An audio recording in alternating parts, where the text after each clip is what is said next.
Eric Vanderwaal is a seasoned real estate professional with over 20 years of experience in all aspects of residential real estate appraisals. He specializes in probate, marriage dissolution, tax assessment, and other litigation work. He came on today to talk about the process of property tax appeals.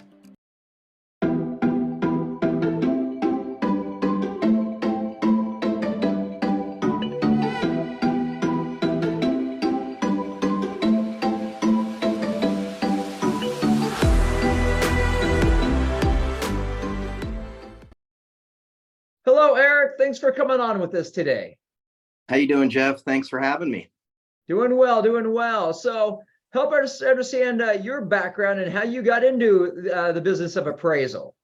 Sure. So I graduated from the University of Washington in 1995 and was looking at some different career options. And I actually took the real estate, the realtor's course, the 30-hour course, just mostly out of curiosity. And when they got to the section about appraisals, the light bulb kind of went off and I said, boy, this sounds really interesting. So pursued a little bit more, took a couple classes, and then got hired by the guy by the name of Alan Pope, who was my mentor and trained me, and then got my license in 1999.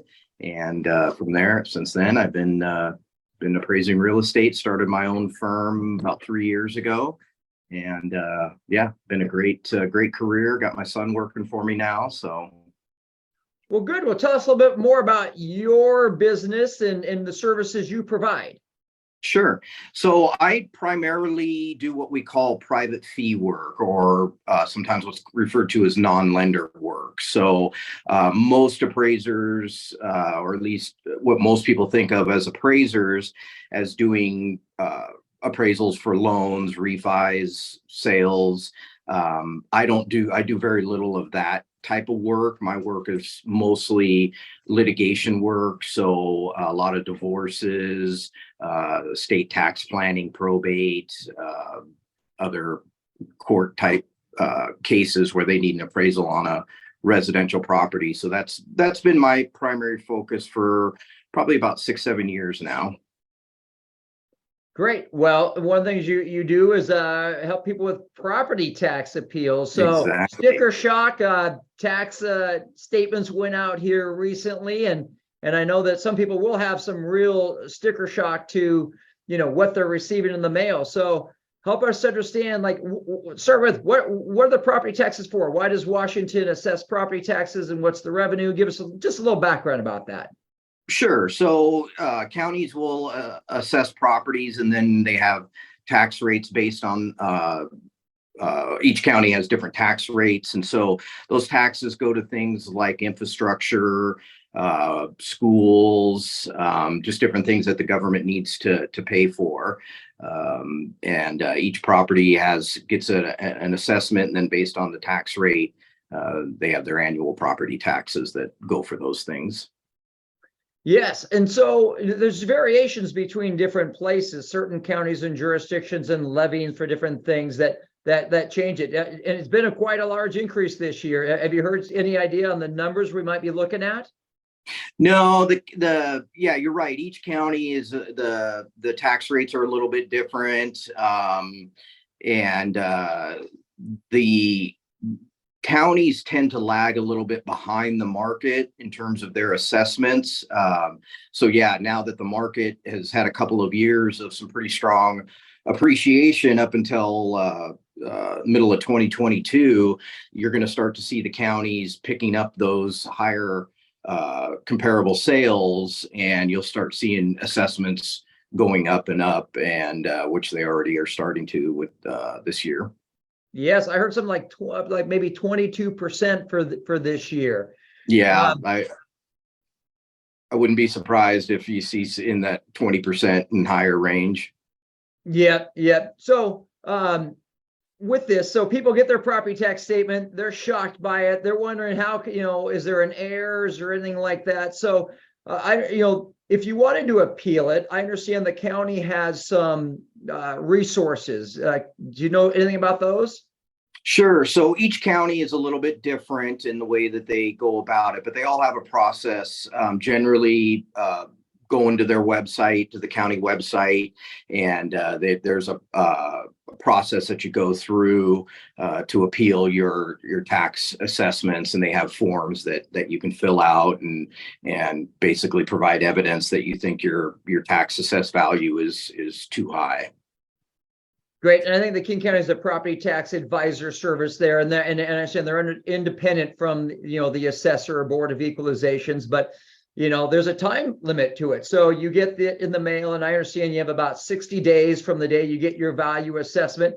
And the burden of proof is on you, the property taxpayer, if you think there's an error. So if someone gets their statement and they're wondering about it, they could either go to the, in King County, the tax advisory office, or, they could try and do it on their own, or they could go to maybe someone like yourself, who's a professional that helps people to do it. So, step back. Let's see, if someone were to come to you and ask if they're a good candidate, what should they be looking at and considering in this whole gamut of tax appeal?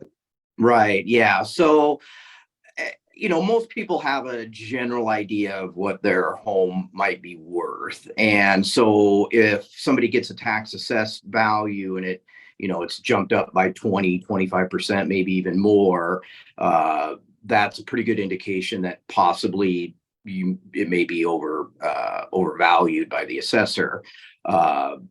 And so like you said, the burden of proof is on the homeowner.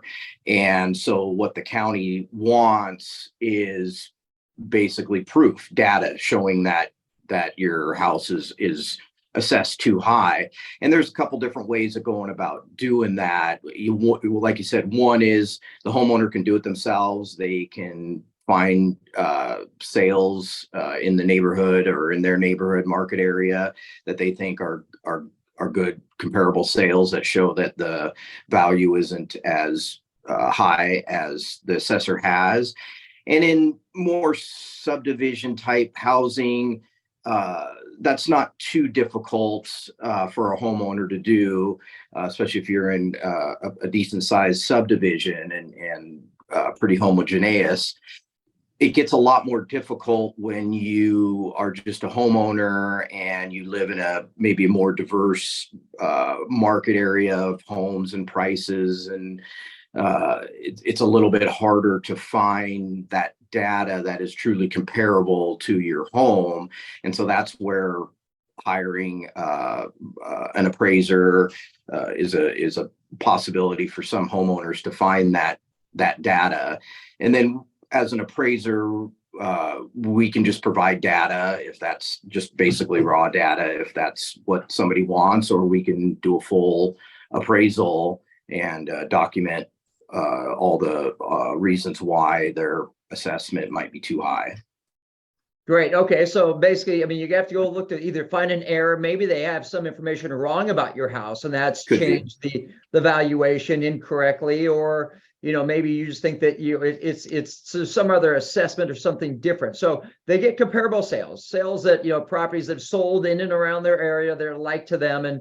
And so that's information they could provide to support them. So they get this information. And again, so then what's the process? You take it and you file it, and then kind of maybe walk us through what they might do from kind of, beginning to end in order to actually successfully get their taxes appealed or find out they aren't going to be. So what would they do?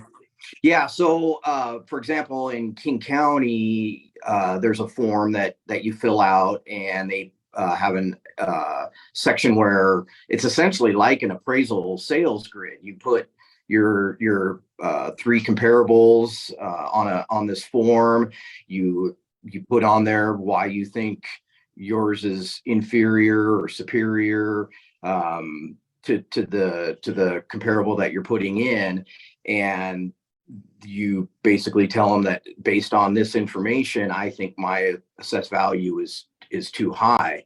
The difficulty for just your average homeowner is, how do you make those differences, or how do you explain those differences if you're not knowledgeable in the entire market.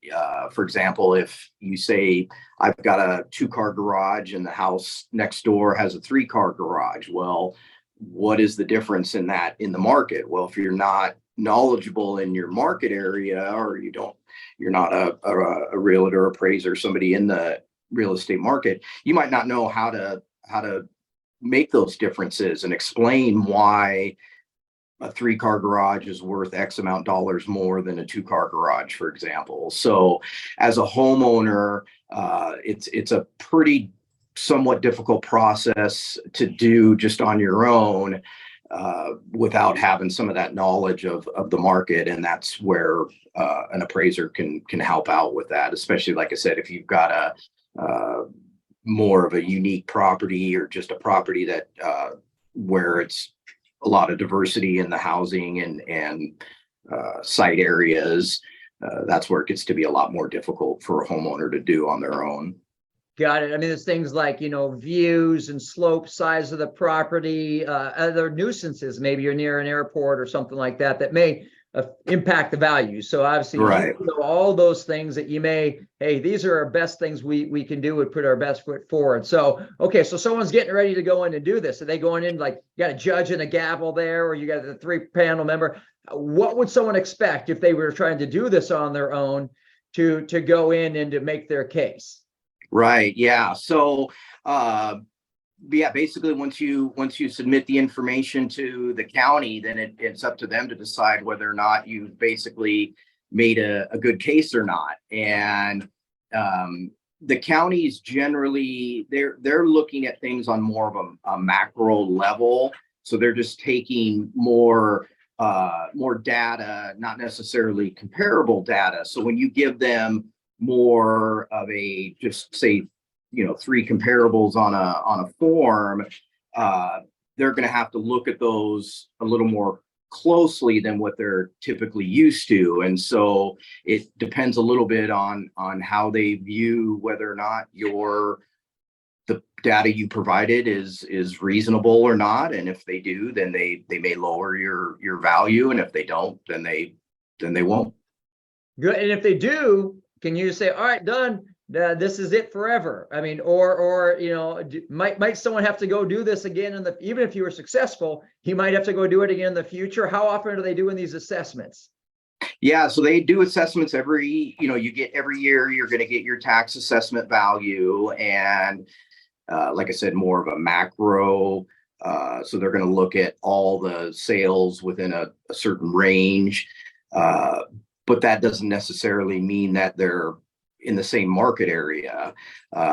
So a lot of times those assessed values can vary quite a bit, just depending on where they're pulling their data from, and they also how far back they go. The county tends to go a lot further back in time than say an appraiser would.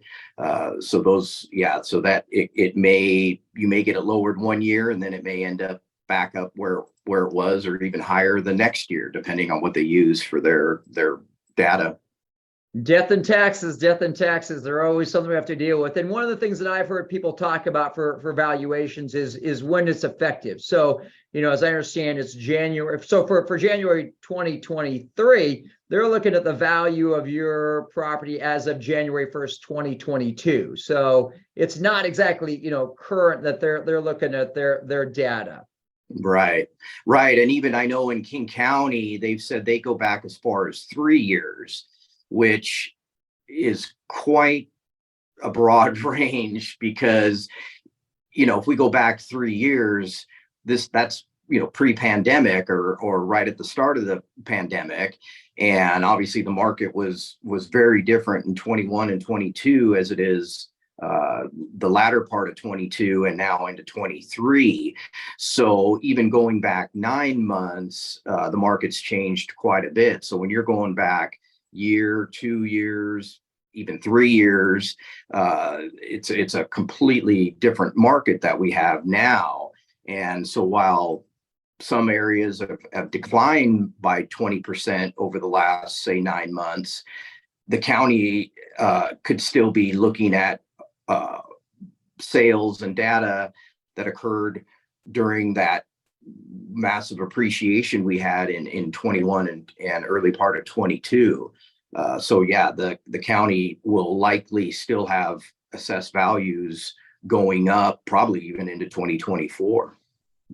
Yeah. Well, so as I was saying, people recently got their statements. They're going to look at them. There's some sticker shock. One is there's only a certain amount you can do. I mean, if someone were to come to, I mean, I'm sure we're all a little bit upset about what we might like the valuation of our properties that have gone up, but we don't like the resultant, tax increase that we might be dealing with. And so just because we don't like that doesn't mean we can appeal it. We got to go find some error or reason Right. before someone would want to take the energy to go do it on their own, or to hire a professional that may cost money to help them to do it.